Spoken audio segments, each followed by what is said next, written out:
الحمد للہ رب العالمین والصلاة والسلام علی سید المرسلین وعلی آلہ وصحبہ اجمعین اما بعد وقال النبی صلی اللہ علیہ وسلم صلوا کما رأیتمونی اصلی رواہ البخاری۔ محترم ناظرین کرام،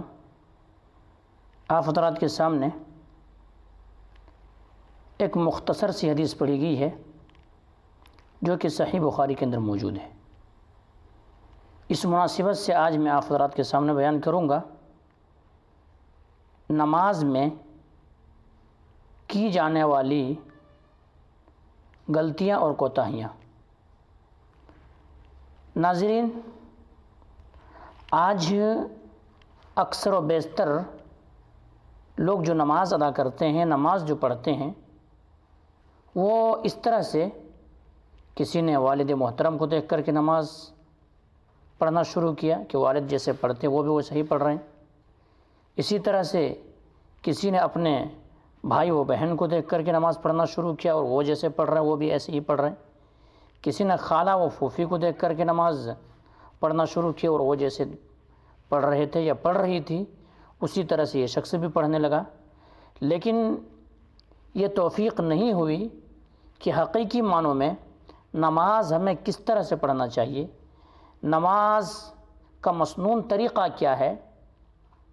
یہ معلوم کرنے کی کوشش نہیں کی۔ تو ناظرین، اسی بنا پہ آج اس میں آپ حضرات کے سامنے ایک بہت ہی حساس اور بہت ہی اہم موضوع اور بہت ہی اہم ٹاپک لے کر کے حاضر ہوا ہوں۔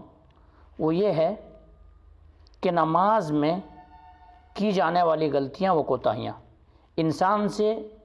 جانے انجانے میں یہ غلطیاں سرزد ہو جاتی ہے، لیکن ناظرین، نماز کی بہت اہمیت ہے اپنی جگہ پہ۔ نماز اگر آپ کی درست ہوئی تو تمام اعمال آپ کے لیے درست ہوں گے۔ اگر نماز آپ کا درست نہیں ہے تو تمام اعمال بھی آپ کے درست نہیں ہوں گے۔ کیونکہ ناظرین، نماز کی اہمیت اگر آپ جاننا چاہتے ہیں، آپ نماز کی اہمیت کو جاننا چاہتے ہیں، سمجھنا چاہتے ہیں، تو بس ایک حدیث اس کے لیے کافی ہے کہ اللہ تبارک و تعالیٰ نے جو فریضہ حج زمین پر فرض کیا، اسی طرح سے جب روزے دینے کی باری آئی، روزے کو فرض کیا تو زمین پر فرض کیا، زکوٰۃ کو زمین پر فرض کیا، لیکن نماز جب دینے کی باری آئی، نماز اللہ رب العالمین نے فرض کرنا چاہا تو نبی اکرم جناب محمد رسول اللہ صلی اللہ علیہ وسلم کو آسمان پہ لے گئے اور وہاں پر تحفے کی شکل میں، گفٹ کی شکل میں نبی کریم صلی اللہ علیہ وسلم کو نماز کا تحفہ دیا۔ تو اس سے نماز کی اہمیت ہمیں اور آپ کو سمجھ میں آ سکتی ہے اور میں اور آپ سمجھ سکتے ہیں۔ اسی طرح سے ناظرین، نماز کی اہمیت کو سمجھیے کہ سب سے پہلے قیامت کے دن جس کے تعلق سے حساب ہوگا وہ نماز کے تعلق سے حساب ہوگا۔ اول ما یحاسب به العبد یوم القیامہ الصلاۃ، بندے سے جو سوال کیا جائے گا وہ نماز کے تعلق سے سوال کیا جائے گا۔ یوں ہی نہیں بلکہ نماز کو اللہ کے نبی جناب محمد کریم صلی اللہ علیہ وسلم کے پاس جبریل امین آ کر کے نماز بتائے کہ کیسے پڑھنا ہے، کیا پڑھنے کا طریقہ کیا ہے، اوقات کیا ہے، اس سے بھی اہمیت سمجھ میں آتی ہے۔ اور خود اللہ کے نبی جناب محمد رسول اللہ صلی اللہ علیہ وسلم نے کہا، صلو کما رأیتمونی اصلی، تم ویسے ہی نماز پڑھو جیسے کہ مجھے نماز پڑھتے ہوئے دیکھا۔ اب نبی کریم صلی اللہ علیہ وسلم کے طریقے پہ جو نماز پڑھی جائے گی وہی نماز قابل قبول ہے، ورنہ جو سنت سے ہٹ کر کے نماز پڑھی جائے گی تو وہ نماز قابل قبول نہیں ہے۔ اسی لیے میں آپ حضرات کے سامنے لے کر کے حاضر ہوں اور ایک بات دیگر آپ حضرات کے سامنے بیان کروں گا کہ نماز میں کی جانے والی یا نماز میں ہونے والی غلطی و کوتاہی تقریباً 59 آپ حضرات کے سامنے بیان کروں گا ایک بات دیگر۔ کیوں لوگ اس چیز پر دھیان نہیں دیتے اور کیا کرتے، نماز جیسے من میں آئے اسی طرح پڑھنے کی کوشش کرتے ہیں، لیکن ایسے نہیں۔ سنت کے مطابق کوئی بھی عمل قابل قبول ہونے کے لیے،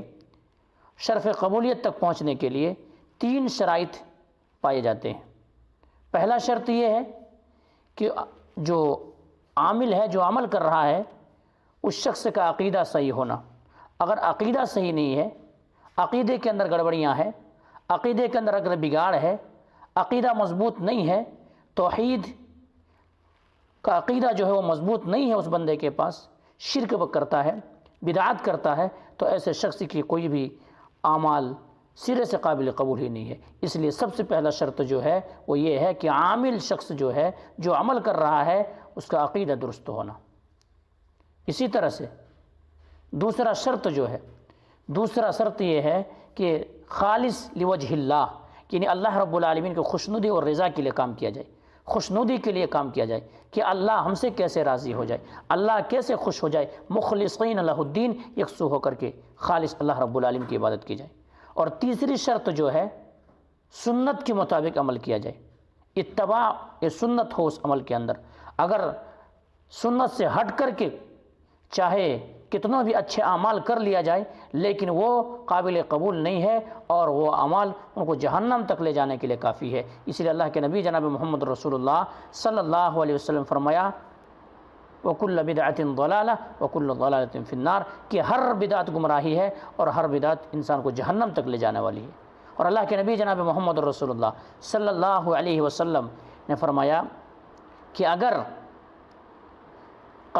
قسم ہے اللہ کی، قسم اس ذات کی جس کے ہاتھ میں میری جان ہے، اگر میرے اتباع نہ کر کے، میرے سنت پر نہ چل کر کے، اگر کوئی موسیٰ علیہ السلام کو بھی پیروی کریں گے، موسیٰ علیہ السلام کے بھی طریقے پہ چلیں گے، تو ایسا ہوگا کہ ان کے اعمال قابل قبول نہیں ہے۔ لیکن یاد رکھیں اگر موسیٰ علیہ السلام بھی زندہ ہوتے تو موسیٰ علیہ السلام کو بھی کیا میرے اتباع کرنے کا حکم دیا جاتا۔ تو آج جب موسیٰ علیہ السلام کلیم اللہ ہیں، موسیٰ علیہ السلام اللہ تبارک و تعالیٰ سے ڈائریکٹ باتیں کی ہیں، لیکن ان کے باوجود موسیٰ علیہ السلام کی شریعت جب نہیں چل سکتا ہے، بھلا کوئی امام، کوئی بزرگ،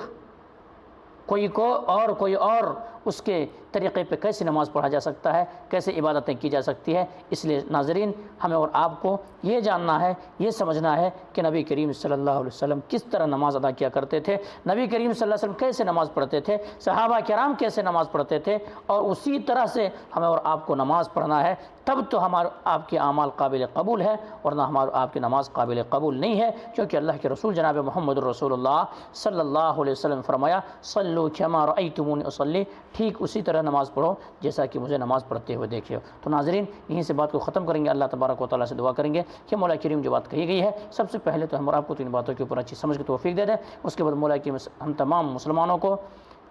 نماز سنت کے مطابق، نبی کریم صلی اللہ علیہ وسلم طریقے کے مطابق، صحابہ کرام جس طرح سے پڑھتے تھے اس طرح سے نماز پڑھنے کی توفیق دے، کیونکہ نماز قیامت کے دن حنفی نماز نہیں چلے گی، مالکی نماز نہیں چلے گی، شافعی نماز نہیں چلے گی، بلکہ نماز اگر چلے گی تو محمدی نماز چلے گی، یعنی محمد الرسول اللہ صلی اللہ علیہ وسلم کیسے نماز پڑھتے تھے۔ تو مولا کہ ہم تمام مسلمانوں کو محمدی نماز پڑھنے کی توفیق دے دے۔ تقبل رب العالمین واخدامنا الحمدللہ رب العالمین، سبحان ربک رب العزۃ عما یصفون، والسلام علی المرسلین، والحمدللہ رب العالمین برحمتک یا ارحم